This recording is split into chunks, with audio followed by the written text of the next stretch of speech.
Hello everybody, welcome to A Crafter's Story. It's Celeste here. Thank you for stopping by. I really appreciate your time. If you haven't done so already, please remember to hit that subscribe button and of course the like button if you really love this video, which I hope you do. So getting down to business, I've been having some fun with color and shape and leftover bits and pieces, and I thought it's definitely time to share. So I don't quite know whether I should call this a doodle video. I guess it's a doodle slash stencil video. And so the stencil I used to create this design is a handmade one, and I have a few more of these rounds, and I'm going to make another one because I want to show you how I did it. And it's really just a bunch of these round bits and pieces from ribbon and washi tape. It's from lip balm and aluminum foil from the kitchen and paper towel and toilet roll and all that stuff. But I do like the ones where it's a little thicker, so the toilet roll rounds, cardboard rounds are maybe a little too narrow, but these ones that you get with ribbon and washi tape and whatnot, those are much nicer. So this is what I used to make this design, and then of course I just went in and I doodled my little heart out. I just took some markers and some paint markers and regular markers and pens and gold pens, whatever, and just doodled my little heart out.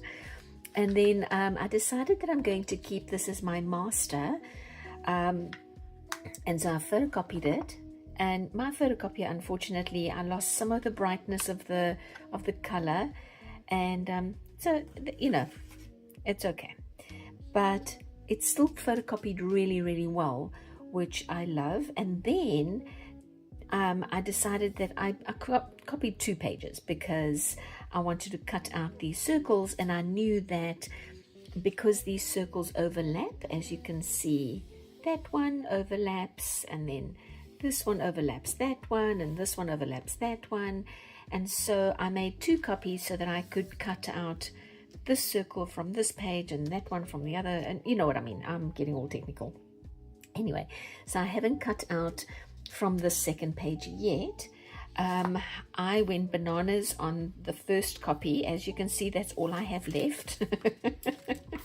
It's like the bedraggles, what's left of the first copy is just that. So I was able to get so much out of this one sheet, and let me show you what I was able to get out of that one sheet. It's so much I can't even fit it all in the frame. So let me see if I can kind of straighten us out here a little bit. So there it is. There are 1, 2, 3, 4, 5 of these bigger ones that are, so you'll see it's that one, for instance. I cut out that one. I cut out that one, as you can see. So lots and lots of the bigger ones, and then the little ones I used my 2-inch punch to cut these 3 bigger ones out, and then I used my little heart punch to cut out or to punch out all these little hearts. And I've got 2, 4, 6, 8, 10, 12, 14, 16, 18, 19 little hearts, and 2, 4, 6, 8, 10, 11 little circles, 5 big ones, 3 medium-sized ones, and just so much potential here now. I'm gonna see if I can get us straightened out here. There we go. I was a bit skew. Okay, there we go. Now I don't feel like I'm lopsided. Okay, so guys, just a quick example prior to actually showing you how I did this, of the potential of one stamp slash doodle page, photocopied, punched out, cut out, whatever.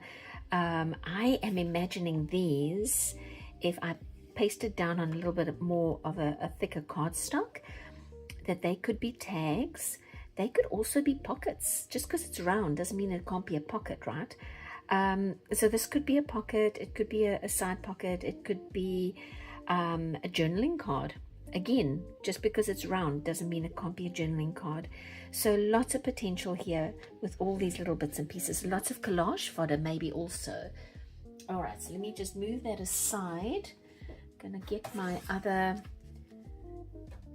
nice clean cutting board out. Just got myself some nice clean ones, but I'm gonna get this little one just for the gluing part. And I've been collecting. This is from some string, that is from probably ribbon. I think these are probably all from ribbon. I don't remember, I've just been collecting. And so I'm going to see, this is, I don't have as many of my rounds as I had here. Here I had 1, 2, 3, 4, 5. I think I'm only going to have 4 here. And you might notice I didn't clean off, you know, they're still kind of messy. And I'm okay with that because I think like it just gives it more of an organic kind of feel. So, all right, let me start gluing. I've got my glue gun out here all ready. And I'm going to just, on this one side, get myself a generous amount of glue. I'm going to stick it off to the one side. And I'm going to push down because on that reverse side underneath, I want everything to be flush, right? At the top here, obviously all the different heights doesn't matter as long as that there for contact with the paper is going to be flush.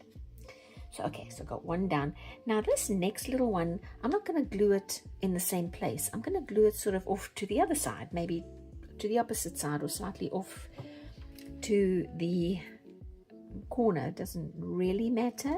And again, it's just to give you a little bit of variation when you go start doing your stamping. At first when I was doing this, I thought, oh, this could be almost like a rose pattern, because like a flower, you know, rose came to mind, but any flower, I guess. And I guess it could be. So maybe in this next doodle, I should try and do that. So this one, maybe I'll go off to there. And I like having these taller centerpieces because it's almost like it's the handle of it, hey, in a way. Okay, so let's put a little bit of, well, a little bit, I like a ton of glue on the side, and I'll stick it down. I'm going to give this a moment and just again push down so I'm flush underneath. Give that a good opportunity to kind of get stuck. So I'll put this off to the side, move my glue gunner out of the way. I suppose just over there. I'm going to unplug it because I don't think I need it. I hope not, but I'll unplug it so it can cool down. All right, let me see if I can maybe let that dry. I'm going to leave that to dry. Next step is just to get a piece of paper, any paper. So I've got some printer paper here, nothing special, nothing fancy, and I've decided on some different colors. So with this one I had red and yellow and pink, and then in between I used paint pens for the blue and the black and the gold and more yellow. But I think I want to do something maybe a little different. I'm going to do purple and some green. Purple and orange and green. Oops. And blue. Oh my goodness, Celeste. I'm looking at the purple and I'm picking up the orange. Yeah, that's how my brain goes, guys. Not always, it doesn't always fire in the right direction. Oops, squish. So I'm going to put a little bit of paint in each of my little holes here. Oh, look at that. Ugh, yucky. Because I want to brush the paint onto the end, the bottom of my stencil. Okay, so there, and then a little bit of the blue, I think, like that. Okay, I can always add if I need more. Let's see if this is dry enough and I can peel it off. I think so. Still a little bit warm, but I think I'm going to get away with working with it. We're about to find out, right? All right. So I'm going to take some of my color. Let's start maybe with a little bit of the orange and just spread it here, then everywhere. And I found that because my paint is water-based, it, at least the first coating on this side, it kind of seeps into the paper a little bit. It's less of a problem later down the line when I've got layers and layers of paint on my stencil. But just, you know, just something to kind of think about when you're putting your first layer of paint down. I put a little bit extra. Let's see, maybe some of the blue. This is the fun part because you don't really know what it's going to look like, right? I love experimenting. It's just fun. It's just, you don't know what you're doing. It's kind of, it's like a little art surprise. Okay, let's see. Maybe I can put a little bit of the purple here. Okay, let's see what happens. Let's see what the pattern is that we get. And I'm just going to go there. Now I've found that the trick is, just in case you don't have a completely flush flat surface, then I'm going to push down just a little bit all the way around. Nice, look at that. So good, it's so good, it's so good. Okay, I won't sing. Okay, maybe I will sing. Having fun. Okay, so let's see. We'll put a little bit, and maybe I don't want, you know, here's where I can start layering, and I can start putting colors over colors in different places. So where there was blue, there is now maybe orange, and where there was orange, maybe there's now let me put these here because I keep reaching across. Maybe now I put, where there was blue, there's purple. Maybe I want a little extra purple because I didn't have much in that one. Okay, that's enough. I'm not gonna, let's overlap already. So I'm gonna overlap. Let's see if I can do a ghost print. A ghost print is just where I go down, and I don't know if it's a bit early because, anyway, let's try. No, it was fine. So my ghost prints is the prints that I do where I just put down whatever the paint was left, and I think maybe I did that a little early because I have a lot of white space, but you know, because I'm going to doodle with over this design later, I am not too, doesn't really matter to me as much. So let's see, let's put that down. See if I can do a ghost print over here.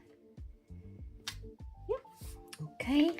All right. So let me hurry this along now a little bit.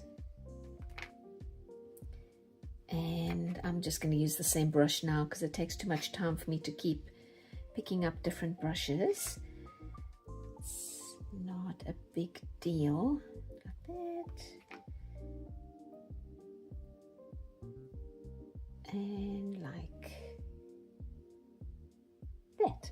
Okay, let's go over there, and I'll do a ghosty down here. You see this part, can you see that part there? It's this little guy. He obviously needs a little pushing because that one is not adhering as much. So it's not a train smash, you know, you can come in, add to it, or just doodle over it. Okay, it's coming along nicely. I really like these colors. I think they have a sort of fall, autumn, Mardi Gras. They made me think of Mardi Gras, actually. It does give me a fall or autumn themey look, but I think Mardi Gras is probably closer to what I'm thinking it looks like. Okay, then that, like, let's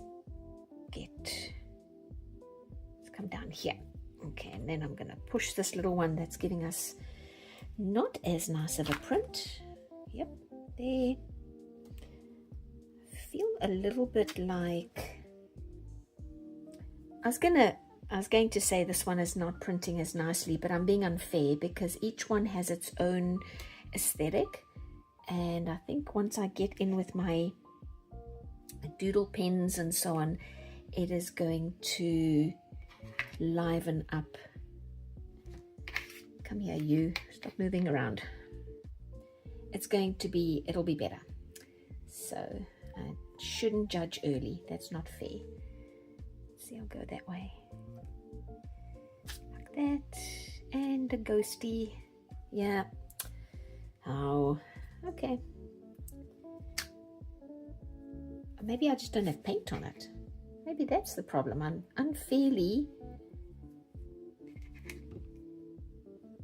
saying that this little piece in the middle is not putting down paint, but maybe it's because I'm not putting down paint on it. So maybe it's my fault.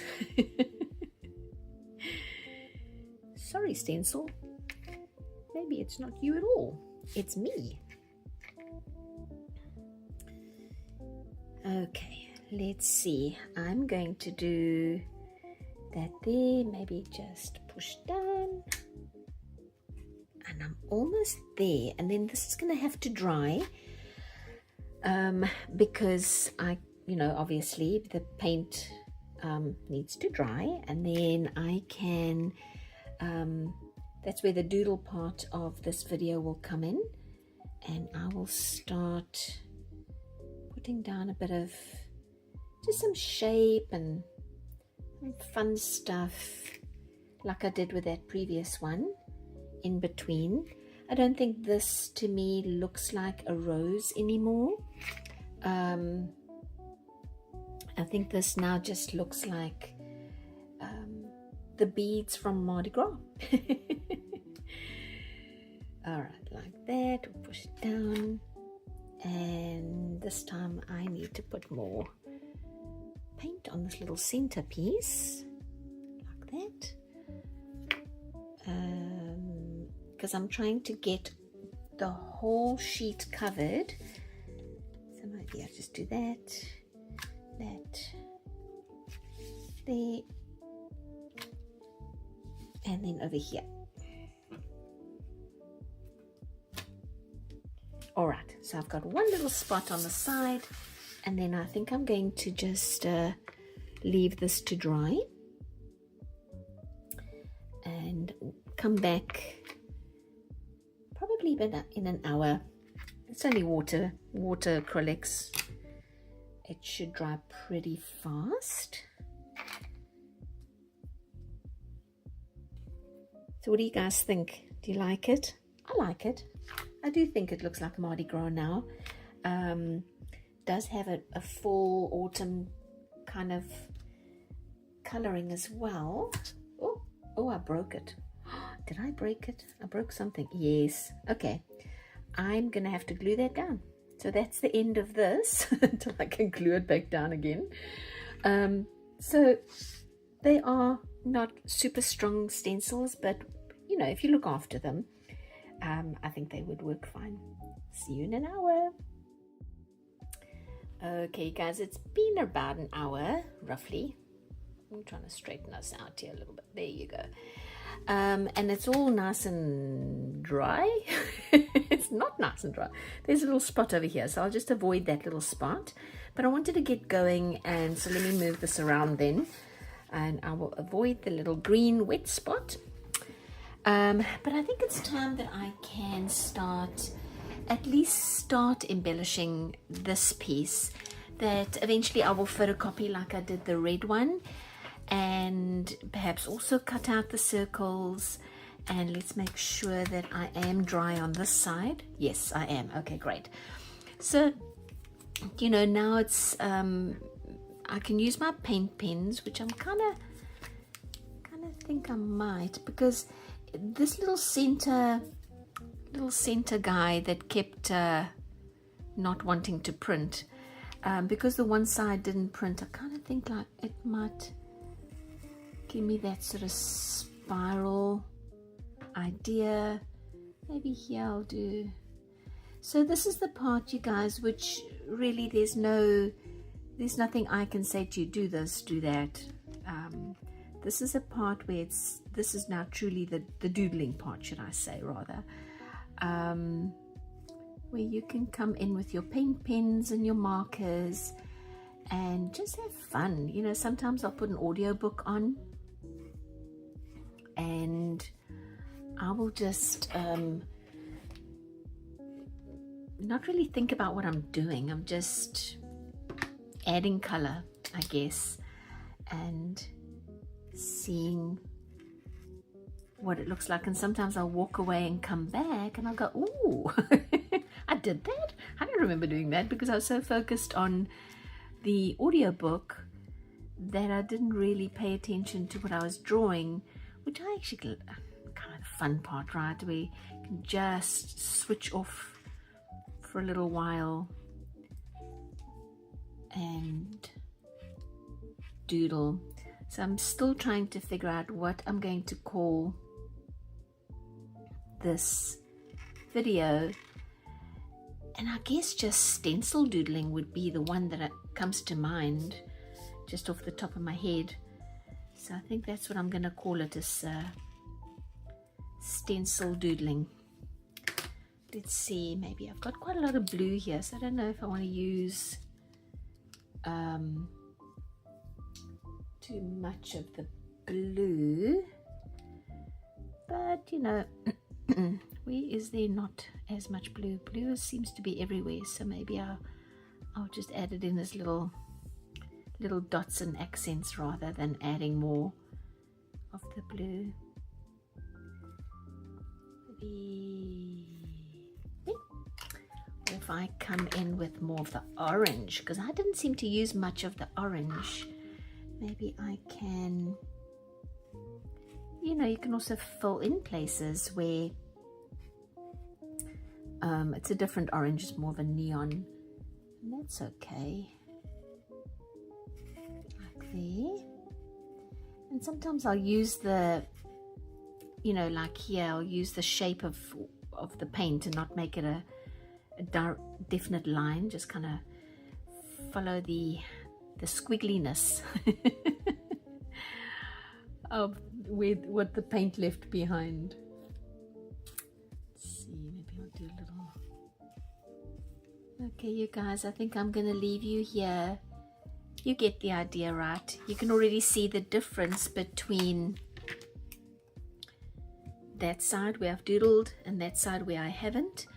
And so maybe I want to do more of a just black accents on this side. I'm trying to think of what I did previously, maybe be more linear and not quite so colorful on this side, and maybe do more color this side, or maybe I'll just add linear elements to this side. I don't know. I'll put an audiobook on and let my subconscious decide as I go. I hope you enjoyed this video. I hope it's something that has inspired you to try to make your own stencils, and then just to make one of these collage papers, stencil doodle papers, and yeah, just see what happens, because it's always a pleasant surprise. Okay, guys, we'll see you next time. Bye.